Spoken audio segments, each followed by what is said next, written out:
வாழ்க வளமுடன். கவிதை 2. மெய்ப்பொருள் பூஜ்யம் என்ற தலைப்பில் கவிதை. எல்லாம் வல்ல தெய்வமது எங்கும் உள்ளது நீக்கமற, சொல்லால் மட்டும் நம்பாதே சுயமாய் சிந்தித்தே தெளிவாய், வல்லாய் உடலில் இயக்கமவன் வாழ்வில் உயிரில் அறிவுமான், கல்லார் கற்றார் செயல் விளைவாய் காணும் இன்ப துன்பமவன், அவனின் இயக்கம் அணுவாற்றல் அணுவின் கூட்டு பக்குவம் நீ, அவனில்தான் நீ உன்னில் அவன், அவன் யார் நீ யார் பிரிவேது, அவனை மறந்தால் நீ சிறியோன் அவனை அறிந்தால் நீ பெரியோன், அவன் நீ ஒன்றாய் அறிந்த இடம் அறிவு முழுமை அது முக்தி.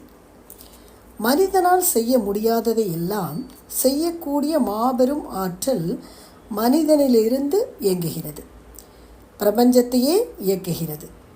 அவ்வாற்றலை சிந்தனாவாதிகள் இயற்கை என்கிறார்கள், விஞ்ஞானிகள் பிரபஞ்ச ஒருங்கிணைப்பு ஆற்றல் என்று சொல்கிறார்கள், மெய்ஞானிகளாகிய தத்துவவாதிகள் தெய்வம் என்கிறார்கள்.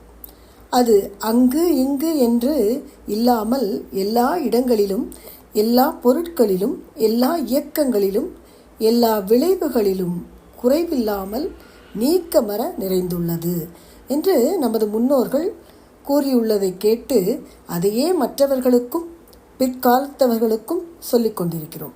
அவ்வாறு கூறுவதற்கு காரணமாயிருக்கும் அறிவை சிந்தனை மூலமாக உணர்ந்து தெளிவடைய வேண்டும். சிந்தனையானது மன அமைதியிலும் ஓர்மையிலும் தான் வரும். வலிமையான உடலை இயக்குவதும் உயிராக இயங்குவதும் அறிவாக உணர்வதும் அதே தெய்வம்தான் என்பதை உணரலாம். இயக்குவது அறிவு, இயங்குவது உயிர், உணர்வது மனம். இவை எல்லாம் எல்லை கட்டிய உடலுக்குள் இருப்பவை. இவற்றை பற்றியெல்லாம் கற்றவர்களாய் இருந்தாலும் கல்லாதவர்களாக இருந்தாலும் அவர்களின் செயல்பாடுகளில் மலரும் விளைவு இன்பம் அல்லது துன்பம் என்பது தெய்வ நியதியாகும். பிரபஞ்சம் முழுவதும் இருப்பாக உள்ள தெய்வம் தன் ஆற்றலால் இப்படித்தான் இயங்க வேண்டும் என்ற இயல்பூக்கமாகிய அறிவால் அணுக்களாகி அவைகள் கூடிய கொத்தியக்கம்தான் ஜடப்பொருட்களாகவும் ஜீவன்களுமாக தன் நிலையில் மாற்றம் பெற்றுள்ளது.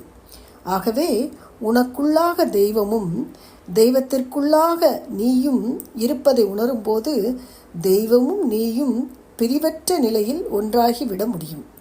தெய்வ நிலையை நீ மறந்தபோது மனிதன் என்ற சிறிய நிலையை அடைகின்றாய். தெய்வத்தோடு இணைந்திருக்கும் போது நீயும் அதே நிலை அடைவதால் பெரியோனாகிறாய். சிற்றறிவை பேரறிவோடு இணைக்கும் போது எல்லா பொருட்களிலும் தன்னையும் தன்னில் எல்லா பொருட்களையும் உணரலாம். அந்நிலை கைவரப் பெற்றால் அதுவே முக்தி, மோட்சம், முழுமை பேறு என்று சொல்கிறோம். இதுவே மனித பிறவியின் நோக்கமும் உரிமையும் ஆகும். வாழ்க வளமுடன்.